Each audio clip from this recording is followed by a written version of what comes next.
we're seeing this gambit of a Ranger force coming in, but really actually what that is, and this is where I need everybody to pay attention, and what we're looking at is we're going to take not just the Royal Marines, but the paras, the SAS, the SBS, all of the frontline regiments, and they're going to be unified into what Sir Stephen described as one force. It's a one force concept.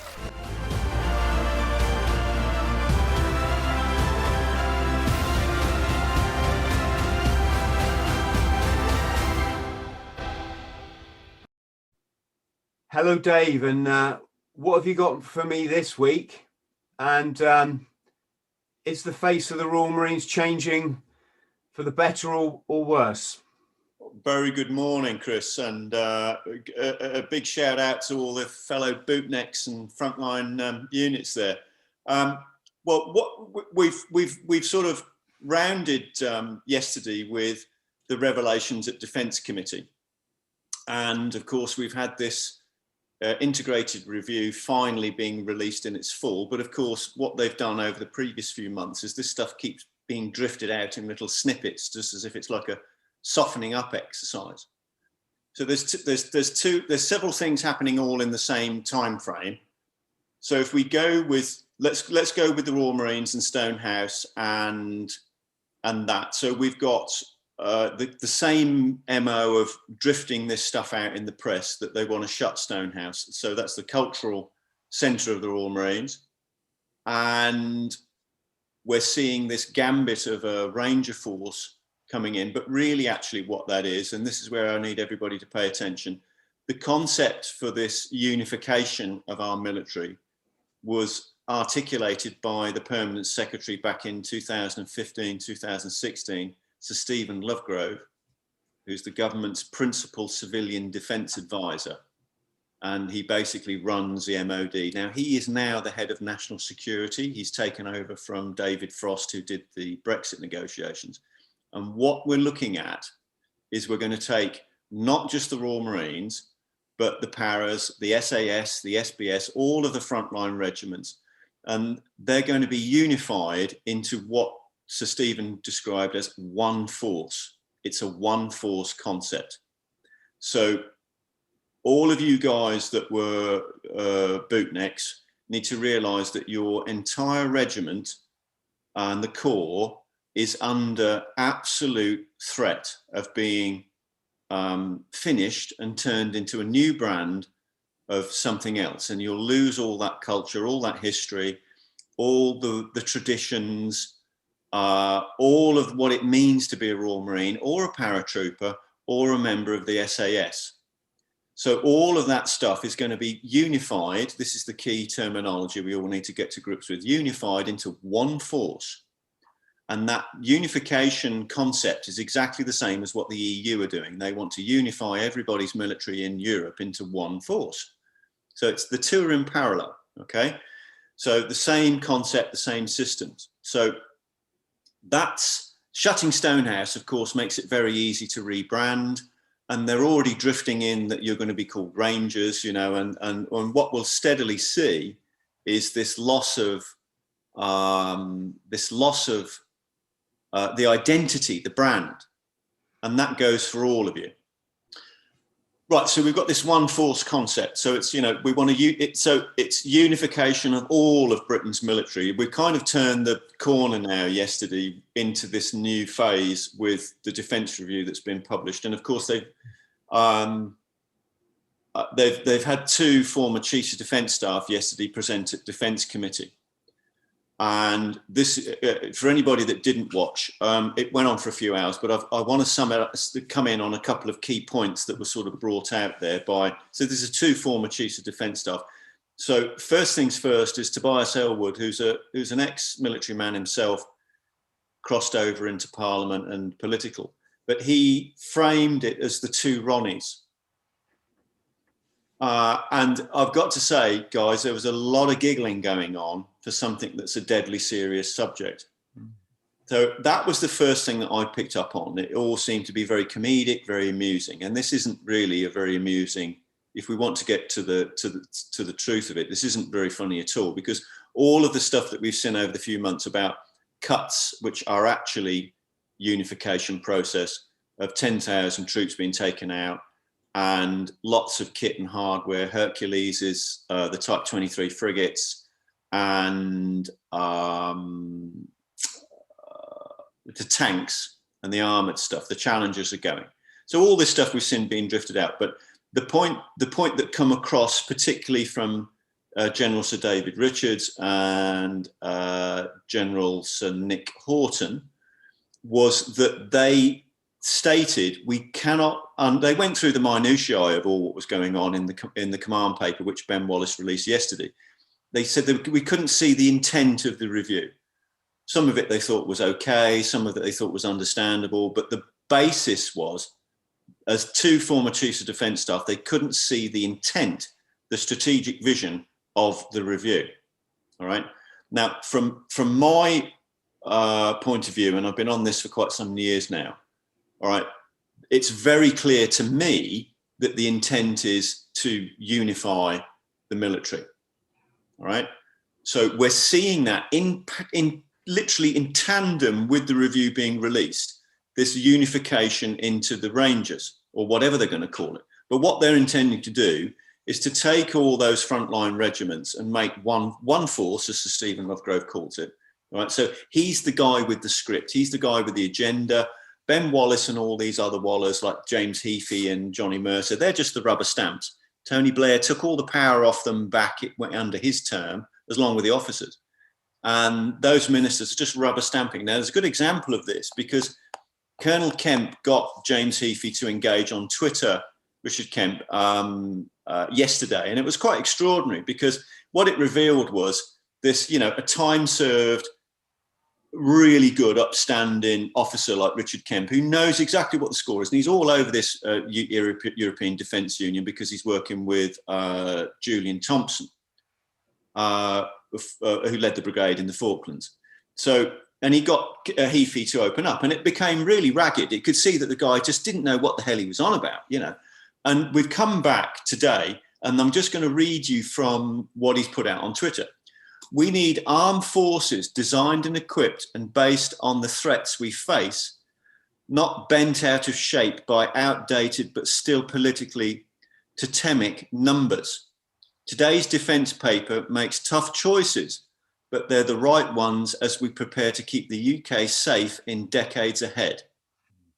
That, I believe, there's no way Heafy's written that. That's come from the Permanent Secretary or at least somebody around it. Now, let's go back to Defence Committee with two former Chiefs of Defence Staff. They both said, apart from not knowing the intent of the review, i.e. the destination, which I believe is Defence Union, that they both said we would be very vulnerable for 10 years as a result of what they've just done. They've took out these platforms and this capability and more reductions in fighting capability on the gambit of going with a digital sixth generation system, which anchors off Skynet, a satellite constellation, which will run the digital systems, the defense systems that are going to come in. So whilst I said we're putting more money in, all right, which was a big political, you know, a political move by Boris and co in the cabinet. But really they're not, because what we've seen is all that, you know, all that stuff that was there, 10,000 personnel, the frigates, a lot of aircraft as well are going, some of the Typhoons are out. So we're seeing this reduction in equipment at the same time as having what they call a gap, but it isn't, it's not really a gap. I think they use that word so people don't get alerted to what's going on a supranational level. It's a gap at a national level, but it's not at a supranational level, because the other thing that Richards and Houghton, they did slightly drift into the European area by saying continually that there would be a reliance on the Euro-Atlantic sort of gambit. But they couldn't go the full hog and use the magic words of the European Defence Union for fear that everybody would start to go, what's that? You know, what the hell's that? Hang on. Because obviously the majority of the general public in Britain don't know about this. I'm thinking there's still a lot of vets, friends and family that are still not aware of it and actually where the destination is going. So you've got him talking this complete tosh as the minister, and the two generals, and I'm happy to go with what they've said, you know, we'll be vulnerable for 10 years. I think that's correct. I think we're very vulnerable now. But they were critical of the carrier groups going into the South China Sea. They thought that might not be a good idea because we've got this contradiction in the paper that we want to cooperate with China on the one hand, but challenge on another. Well, let's be frank about this. There's absolutely nothing militarily that Britain on its own could do to do anything to do with challenging China on that basis. That's a complete nonsense. Maybe if you had an entire unified force of Europe and America, that might come close, but I think that's where they're going with it. But on a national perspective, I think the generals were woeful with the way that they were articulating what was going on. But I've got to say, for me, I found it very, very uncomfortable that they were continually giggling through the whole of the session and finding it like it was some sort of, I don't know, like it was, as Tobias framed it, as the two Ronnies. It was like, what? Sorry, hang on a minute. I don't think this is funny because, you know, you guys at the other end there have seen the sharp end of this stuff, particularly when it goes wrong and when there are casualties. Yes. David, just want to come in here and for our friends at home watching that might be kind of listening to this thinking, sorry, I'm not quite following it. Can I just kind of paint the picture and then you can come back in and tell me, you know, yeah, great, do it. If I'm right. So Dave's talking about this European Defence Force. So if you're not aware, this, to all intents and purposes, from what I understand, it's going ahead. So we opted as the UK to come out of Brexit, to come out of Europe. And despite that, our military has been sold to Europe, will now be under the control of Brussels, along with all of the industrial complex, so making the ships, making the armaments, all this sort of stuff. It will be out of the UK's hands. So that will probably come as a surprise to those of you that didn't see our first podcast. And this is going ahead. This is happening. We've now got this situation. So the article in the paper was Plymouth Base Royal Marines to be forged into new commando force. If I had to just off the top of my head suggest what's going on, I would say that you know, we've all, well, I was going to say we've all read 1984, right? The work of fiction that's just incredibly come true in almost every, you know, way, shape and form. So the point that what they're doing to our kids now in the schools and in stuff that's happening in the, you know, when you look out the window, I think you all know what I'm referring to. It's just frightening. It's complete loss of the freedoms and liberties that my oppos, my colleagues through history and you know, our relatives to all of us have laid down their lives for. And in 1984, he talks about having these three super states. Is it East Asia, Oceania, and Eurasia or something, isn't it? Doesn't matter, right? Permanently in a constant state of war, simply just to terrify the planet and keep the proletariat in their place. And in order to achieve this, and again, I wouldn't refer to a work of fiction except for the fact it's come true. We now have thought police, you know, we now have kids being encouraged to shop their parents, you know. I think we're all on the same wavelength, hopefully. So in order to have sort of the European state against the East, or whether that be Russia and China or whatever whatever that these sociopaths are sculpting, they need to lose the identity of not just the individuals in the countries, but the armed forces. This is why I would hazard a guess, Dave. I mean, you know, who am I to know that they want this European Defence Force.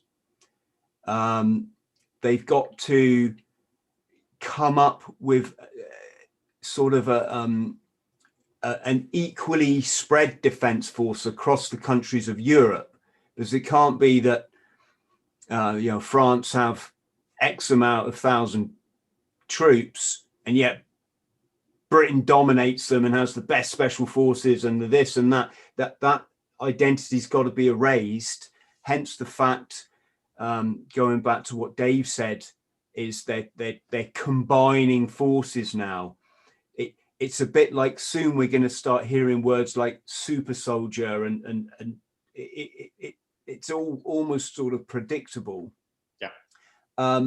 So I would say that's what's happening. Dave, do you want to come back in and tell me, am I sort of in the right ballpark? Yeah, you're right on it, Chris. So what we're dealing with is a long-standing objective to unify all of the military in Europe. Okay, It's a process of unification, and what they want to end up with is defence union. So if you think, what are the parallels that have happened in our modern sort of European time, right? So all this has sort of happened post Maggie Thatcher, who said no to European Defence Union. She was, if you remember, we had the massive defence cuts where John Knott said that he wanted to rebalance, another word that was just used yesterday in Defence Committee. We need balance in the armed services. So that's an old one. They've tried that one before. So that review came out, and I'm pretty certain Maggie didn't know about Defence Union in 1981. Dave, can you just speak up a bit, mate? I just worry we're going to lose the audio. I think that by the time she got to the Falklands and Admiral Henry Leach and the others that pushed that through, she started to become aware that there was something going on. It surfaced in '84 when she was openly asked for it at a conference in Fontainebleau by Jacques Delors. This is the new way we're going to run Europe. We're going to have currency union. You're going to lose your national veto in all of these areas, and we want defence union. She was openly asked for it, and she famously come back with a no speech. It was 3 no's. One for the no to the euro, the unification of the currency, losing the veto, i.e. the government saying that we're still a government, we're not going to do that. And then the third one was defence union. So that now is coming to pass. Tony Blair initiated defence union in 2000 with Jacques Chirac. And it was deep and silent. It remained deep and silent, apart from the fact that one of the people that was involved with actually getting it going was General Sir David Richards, who just presented at Defence Committee. Okay, so European Defence Union, what is that? We want to unify all of the military, defence and security services in the EU zone to single point command and control of all of it from Brussels. You opt into this, you hand over consent to command to the president of the EU, Ursula von der Leyen. Now, she wants one single European defence contractor. They want to unify all of the industry. So they will take capital and operational budgets for all of the defence services. That's the ultimate objective. Ursula wants this fully operational by 2025. Make a note of that date, because I keep seeing it pop up everywhere. Even in our own British defence sort of data points, that date keeps coming back up. So they want all of the industry unified on the pan-EU basis so that they can produce in a very much a Soviet type approach. And this is where this one force comes in that Lovegrove is talking about. So Stephen Lovegrove is effectively the one with the script in the MOD, and he's an ex-Deutsche banker. Now, where we're coming into how this affects, this process is happening because they've already just told everyone the script for the Royal Marines with this article that come out that's precipitated this that we're doing now. They want to unify our frontline hardcore fighting units into one force, and they're going to call it the Rangers. So it's, well, that's okay, but it's one force. Okay, so bear that in mind. So anybody that's a bootneck or a para or SAS that's got some pride in all of that, you're going to be rebranded. That old brand is going. Okay, so I know, because my dad was a bootneck, what he would have said to that gambit. And I'm pretty much convinced that the majority of everybody that's served will have the same opinion. They just need to know what's going on. So the new defense system that they're going to go to is a digital, they're calling it, it's got a spine and whatnot, but it's anchored off this OneWeb system. So OneWeb is an Indian company that's owned by Mittal, and he's openly sort of okay with Huawei. We're one click from Huawei with the rest of his business empire, with what he's doing with communications and 5G over there in India and that part of the world. Now the system will be operated, so it's a conglomerate of satellites, and it's going to run the 6th generation fighting systems. You know, all this is hypothetical because it's not fully made it yet, of course, but we've just got rid of the kit that did work. Okay, all that's gone or going. And it's going to be operated by Airbus Defence, which is the EU. Okay, so the payment vehicle for Defence Union, or the British part of it, was established in the future deal that Boris signed. And there's money involved with that. It's called Future Horizon Europe. And they're quite substantial sums of money initially already committed to that. So the payment vehicle is there to do this, and it's all running along on rails. Now, what this operating system is going to do is it's going to allow you know, a space-based governed system for all of this automated kit. So there'll be some manned, some unmanned. All this new equipment will be coming in from God knows where. I don't know where the innovation and the manufacture is going to be done, but let's say that the EU will want to take control of it because it wants control of the money and the budget. That's the key objective. Get control of that, and we then unify the military as a matter of course as soon as the kit is issued, because it'll be issued from the EU. And as soon as they do that, the active defence union takes place. So that concerns everyone, because there's tax, there's conscription. We've got loads of German ministers already talking about conscription in Europe already. They've already said that they want to go into the Sahel. And of course, that's where we know China is going with the Belt and Road. The superpower competition is already happening. It's been happening there for quite some time. Can you just briefly, for our friends at home, explain the Belt and Road? It's something my guest Mike McCarthy talks about. You know, yeah, it's the old Silk Road. It's obviously, you know, ancient. It's the Silk Road that goes from China all the way through Asia, Arabia, and into Africa. Big trade route. But what they want to do now is take that one step further into the modern era. Interestingly, I caught a snippet of David Cameron, who was involved with funding for the Chinese Belt and Road when he resigned post-Brexit. So there's a massive infrastructure program going there where they want to go into, you know, China basically wants to go through Arabia. And I think some of this overlaps with the Iranian issue, superpower competition. And we end up in Africa with all this because my understanding is that it's the resources that are in Africa, and they're anticipating the weather changes, which are going to turn the Sahel into a breadbasket. And the Chinese are already on top of it, and the investment's going in there, and they're already conducting hybrid proxy warfare already. So that's why, you know, that's why we're getting all of this, you know, happening now. If there's some, you know, I mean, this defence union plan is a very old plan.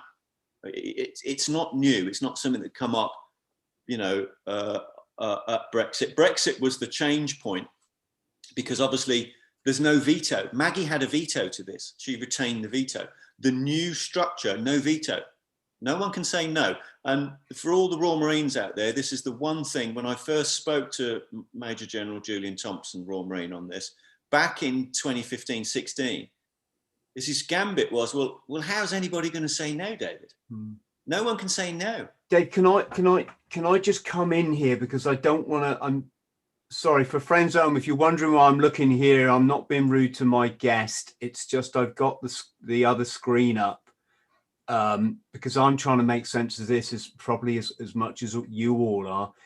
David, can I just want to pick out these points, which for me, they're all kind of what I would call red flags. The first is about the Stonehouse, Plymouth-based Royal Marines to be forged into new commando force. This is on Plymouth Live, and they're going to the guys from Stonehouse will join the guys from Bickley, so that's 4-2 Commando, to make this future commando force, which just sounds it just sounds Orwellian, or some sort of new speak in itself. Yeah. But the thing that really stuck out in my mind here is where it, to preempt. It will mean forces spending more time deployed overseas, either on operations or training, to support allies and to preempt and deter hostile powers such as Russia. I'm so freaking terrified in my bed that those horrible Russians are going to come and bomb me. It's just. It's fear play, isn't it? It's sorry, I just wanted to continue because on the next article was in the Sun. It's the fear play, the East and the West, the Orwellian superstates played off against each other. You're not going to find a horrible. Well, I'm sure you can find some horrible Russians, but having travelled to I think over 85 countries, I just always have to disagree with this narrative. I've no doubt the sociopaths that control the planet have got plans for us all. The ones that control Russia and Europe and the United States. But this article in the Sun, Dave, is strike squad of just. Notice that I put emphasis on the word just. 100 Brit Marines smashed 1,500 Yanks in a war games drill. And no, this isn't about bigging up our egos over our American brothers and sisters. This is about the wordplay that's going on here. Just 100 Brit Marines. So this downsizing, that we don't need this huge force in the future, we just need this smaller one. Going back to what Dave was saying, to fit into our role in the new European Defence Force. The shock victory has revolutionized military thinking. Really? I think that's absolute tosh, Chris. Oh, I'm just hoping our friends, many of our friends, can see what's being done here. Yeah, you're being. I mean, it's like the psychological warfare, isn't it? But I suppose this goes hand in glove with the hybrid warfare. I'm just going to continue, Dave. I'm sorry, I really hate talking over my guests, but I just don't want to.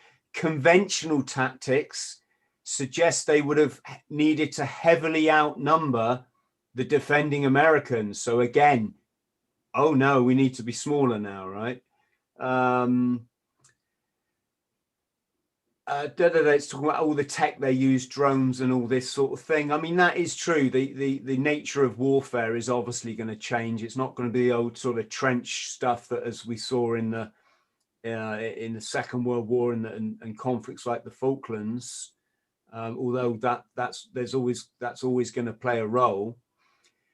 This has overturned the principles of war. What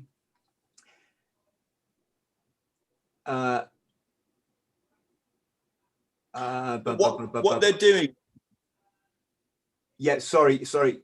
The last point I wanted to make before I forget is yesterday the Future Commando Force. So they're even using that term already in future is one of these words they use. Yeah.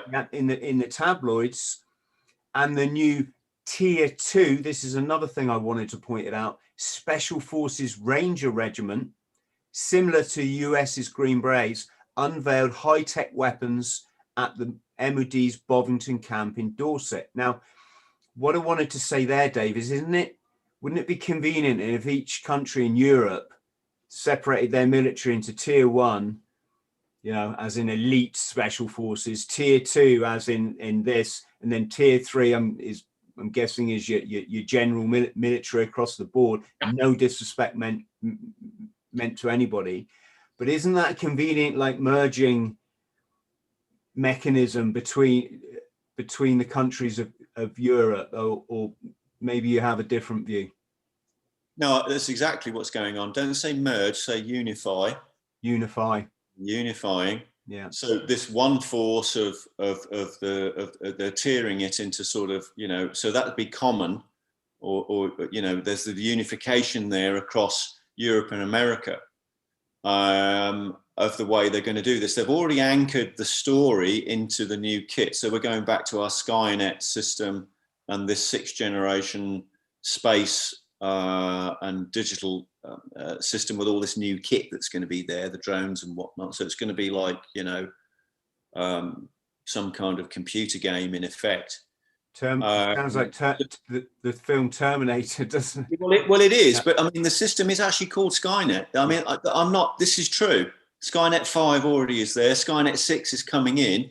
Airbus runs Skynet 5 at the moment, and there only seems to be them in the hat for Skynet 6. Again, to our friends at home, we're not saying here that the face of warfare isn't changing. Of course it is. And, you know, we're not carrying muskets anymore. And of course, we're going to utilize, you know, militaries are going to utilize the technology in their hands, computers. You've got soldiers now who carry a laptop instead of a rifle. We're not suggesting that. We're talking about the story, the underlying story that's not being talked about here. As Dave said, the unifying of these super states. It'd be interesting to see what Russia and China are doing in that respect. Well, I mean, it is, because if you want, I mean, you know, forgive the pun, but look down the other end of the barrel. I mean, we could say look down the other end of the telescope, but, you know, let's look down the other end of the barrel. There's a few things that have sort of, you know, Mr. Putin has said over the period that kind of have stood out, which have been a bit like, well, you know, maybe they see things differently. Where he said, you know, Russia is one of the few countries in the world that is still a country and has sovereign military capability and is able to wield, and that I'm assuming it was translated correctly when I watched it, wield that sovereign military capability. Now, as you've seen with this, you know, where we are now with this defence review that's just come out, we've seen more reductions in sovereign fighting capability. We've seen those reductions, Chris, since 1981. All right, that's when the turning point was. I think that's when this unification gambit surfaced, because clearly it was there prior to Maggie being asked in '84. You know, we want to basically pool all this military capability into one big sort of block. But that means you're not a nation anymore because you don't have control of your military. And this is why we're seeing, you know, we don't have control of borders. We've seen that one, you know, we don't control the borders. And we're seeing the superpower competition there in Africa and Eastern Europe and all the rest of it. We're seeing all this proxy warfare going on, like in Syria, and all this population displacement. But it's going in this direction. All these things are happening in parallel. Do we need to point out there again for our friends that aren't aware, the reason for all this illegal immigration and mass migration and displacement from war, so asylum seeking, it's all part of the you know, I call them the sociopathic elite. It's all part of their agenda to just demolish this country and every other country, to lose our identity. We're at the very, I mean, just one factor is we're taking in cultures, and this is not, obviously this is not, for someone who's traveled 85 countries, I hope I don't have to say that I'm obviously not a racist, but we're taking in cultures that will think nothing of having 8 children with, or maybe even more across different partners. Okay, and again, I'm not judging other people's culture. What people want to do in, say, Mozambique, where I've worked as a volunteer worker with the street kids there, what they want to do there is I've got no issue with. It's their choice. But what's going to happen in the UK, where we typically have one children families now, 2 children is possibly 2 is the norm. I'm not sure. I remember when I was young, it was 3. It was, you know, nearer 3. But as our birth rate comes down, we've got this mass immigration that is multiplying at an alarming rate. What I'm trying to say is the Englishmen, and the same for the other countries of the UK, are going to become a minority in our own country. And well, you can't, it's not going to be a country. You're going to be part of this blob, you know. And I think that the whole gambit of Brexit, once we've been diluted like that, if that's the right phrase, you know, diluted by colour, that we won't have an identity, so there won't be the need for a, you know, the wonderful green England. And well, you can already going blatantly there with this gambit of one force of these elite units that they want to unify. You know, all you Royal Marines and SAS, your identity, you know, you will be like the old soldiers in the Kurt Russell film. What the hell do we do with these people? You relate to that. The new thing is going to be a completely different operating system. How do you, this is what I always found lovely, you know, whenever I went with my dad, and he went back to the Marines in a big way when he got older. He went into the Royal Marine Association, went back to Lympstone numerous times for the big parade down there with the old boys. And oh God, what a lovely gang of people, you know. And I've been there because I used to drive him because he, you know, I didn't want him drink driving. So, you know, and I've got to say that, you know, the kind of, and I'm sure it's the same in the Paras and the same in the SAS, you know, it'd be the same kind of feeling. And I've always found this is that we've got this problem with dealing with these other issues, which the superpower competition is displacing all these people. So Rear Admiral Chris Parry, who wrote a paper on this under the Blair during the Blair government. Now, bearing in mind, obviously, we now know he initiated Defence Union because of his fezzing up at the Munich Defence Conference in, I think it was 2018, but don't hold me to that, somewhere around there, where all the cat come out the back, you know, but it's still the British media have not picked up on any of this as to where it's going. Is that Parry wrote a paper on all of this and told everyone what was going on with the superpower competition in Arabia and Africa, without these people being displaced, the demographics, okay, key, you know, a key thing, because he identified all the demographics, what was happening. And this is the bit that's really, it got him a summons to the Secretary of State with a shut up. And if you don't shut up, you're going to be kicked out, because the way he presented the paper, that it was then watered down and reissued, right, where all of this key stuff was taken out. So when we have Farage talking about this immigration in the Channel, there is absolutely no will in the government to stop that. And this is the bit. Parry has said not long ago on Times Radio, if you think this is a problem now, it's the tip of the iceberg. Mm. Because when this thing kicks off in the Sahel, when they get this new unified force going down there with this new equipment, the population displacement is going to be massive.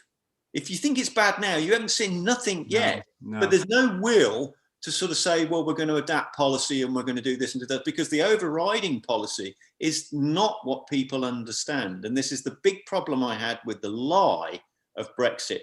And General Dannett, I think, has revealed this since we did the first film, Chris, with the paradox, the political paradox that they've got with Brexit. We're leaving, but we're going into defence union, which was part of the original gambit that they pitched Maggie that she said no to.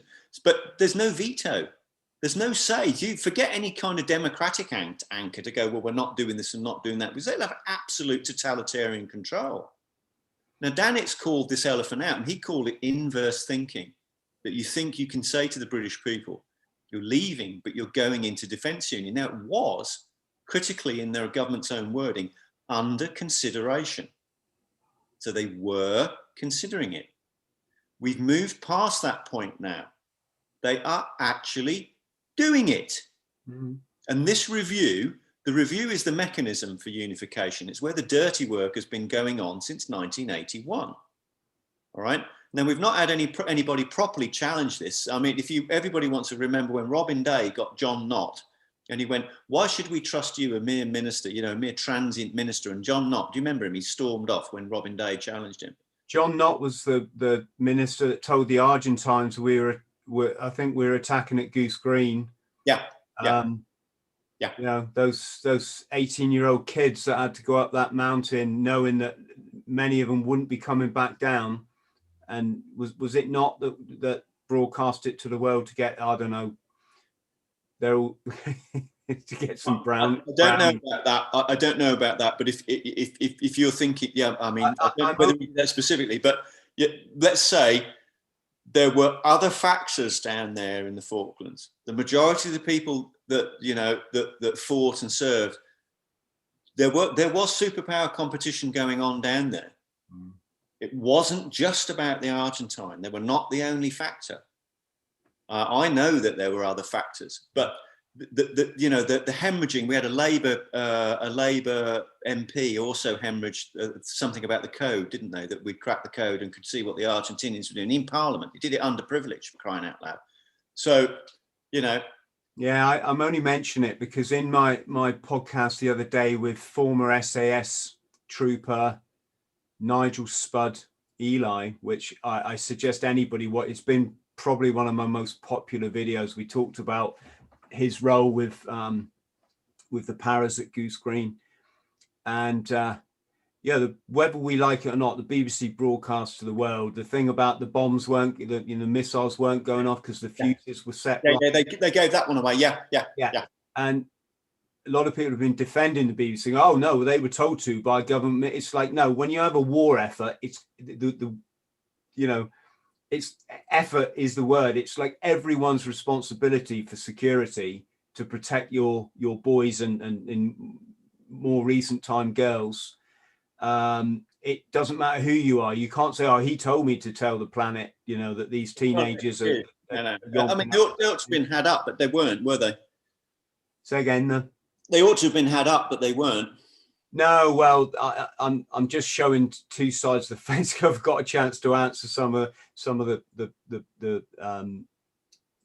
comments, but yes, I tell you what, Dave. Should we leave it there so it's within the hour, so people have got time to watch this. Friends at home, like when you leave your comments, could you please just let me know if you've read 1984. I just think it's quite funny on some of my other podcasts, Dave. You can tell the people that have read that book, and you can tell the people that clearly haven't, and the ones that haven't tend to be the ones that are shouting. I mean, the guy was some kind of visionary. These people don't come along very, very often, but when they can forecast over, I mean, you know. What's the time period that we're talking that he forecast this strategic vision? I mean, it's sort of 60, 70 years or something, isn't it? Yeah, well, he wrote it in 1948, didn't he? And allegedly swapped the Well, now, I'll tell you what, that's a year, isn't it? And that's an interesting year, what was going on with the Attlee government, isn't it? 48. There was so much happened in 48. Well, also... NATO, country planning, NHS. Yeah. Sorry, I didn't mean to keep talking over you. You know, Attlee. You know, let's get. If we do this again, we might want to pick up on that because Attlee had a lot of meetings with Stalin. Yeah, I don't think George Orwell was a visionary. I think he was in the know, mate. He did, yeah. Well, I mean, I'm saying visionary. Clearly, his vision was exquisite, and he forecast it very accurately. Yeah. Okay. Well, it's all coming true. So either the guy was, some sort of magician, which I don't think many of us will believe that, or he had insider knowledge. So, David, massive thank you again. People bandy this word hero. Excuse me. Bandy this word hero around, but this man is one. This is what, if you ask me, this is what being a hero is about, because you're, God, what time to have a coughing fit. But yeah, this man is a hero because he's looking out for the future of my kids, and that's all I care about. So thank you very much. I hope our fellow veterans are going to join us in maybe, I think some of us need to open our eyes as to what's going on, stop clinging on to the old school that it's all Rule Britannia and, you know, berries and medals and stuff. This is where we need action. Action now. You know, if you took an oath because you wanted freedom and democracy for not just for our community in the UK community, but the same for other countries, then like this is the time to stand by that oath. I'll close with this. I just want to kind of sum it up all in one thing. We're seeing this attack on the veterans and this veterans legal pursuit lottery from the first guys that are into this arena, Dennis Hutchins and co. There's the trial batch. If they get away with this, because the legal framework is the EU's legal framework, and as General Petraeus has told everyone, we can see what you're doing. You're intending to fight under an EU legal framework, which of course you would in defence union. That's already been set up. Now, this is the bit where everybody just needs to do a bit and it will become easy. It can't be down to a few individuals, you know. All the veterans, friends and family add up to a majority. All need to do something while we can. Start with sharing this video. You can find a clicky button below, just hit it, put it on your Facebook. Draw this in. We're seeing an attack on the monarchy. Want to get rid of the monarchy. Let's everybody understand the current operating system of how we work as a country at the moment. It is a tripartite system which was established in the Glorious Revolution. All right, the contract under the Bill of Rights and the other relevant legal work at the time, the Declaration of Right in Scotland, and then we've got the other stuff that went hand in glove with it. We've got a constitutional monarchy, all right, as the crown. We have Parliament, which is our bit. The people interact with Parliament. We have the Lords, the three parts. An attack on the monarchy is actually an attack on the existing framework that we live under. It's an attack on the Constitution. Now, it's easy to see who the enemy is with this, because forget what party they're in or what faction or whatever. Anybody that attacks the Lords, Parliament, or the monarchy is actually attacking the Constitution, the bit that we all have our rights under at the moment, the Bill of Rights. So anybody wants to have a go at the Queen, they're actually attacking the Constitution. Right? Just to clarify, is that the UK's Constitution? No, it's an English Constitution. There isn't a UK sorry. What we got is an Act of Union, which was subsequent. So let's everybody understand, we don't live in a democracy. We live under a constitutional monarchy. Yeah. The only bit we have as people is our MPs and Parliament. That's our bit. The other bit is Crown. It was supposed to be a power sharing concept. Lords, Parliament, Crown, right? A three system. Mm-hmm. So, you know, when you hear these idiots go, we live in a constitution. No, we don't. We live in a constitutional monarchy. Mm. All right. So it's dead simple. As a litmus test, you can just see you attack the Queen, you attack the Constitution because she's under contract under the Constitution. All right, simple. Get lots of Keir Starmer and anybody else that wants to say get rid of the Queen. What they really mean is get rid of the Constitution. And all this is happening in parallel with this unified defence union. Think of all the things that are happening in the same time frame. All right. Okay. So I'm going to leave it at that. So it's a very simple litmus test. If they attack the Queen, they're attacking the Constitution, which means your rights personally. Yeah, when we see the Americans always quote their Constitution, it's because that document is the thing that stops the sociopaths from destroying and getting their greedy sociopathic mitts on that nation. Yeah, England has a constitution. We actually still have the right to bear arms. Yeah. Well, right? just remember, the American Constitution was born from the English Bill of Rights. Yes, that's where they do. We want what they've got because that's a really good system and it's a really good idea. But all right? It's not. Can you just clarify, Dave? It's not the fact that we're looked at as the UK already riding roughshod over our English constitution. Just say that again.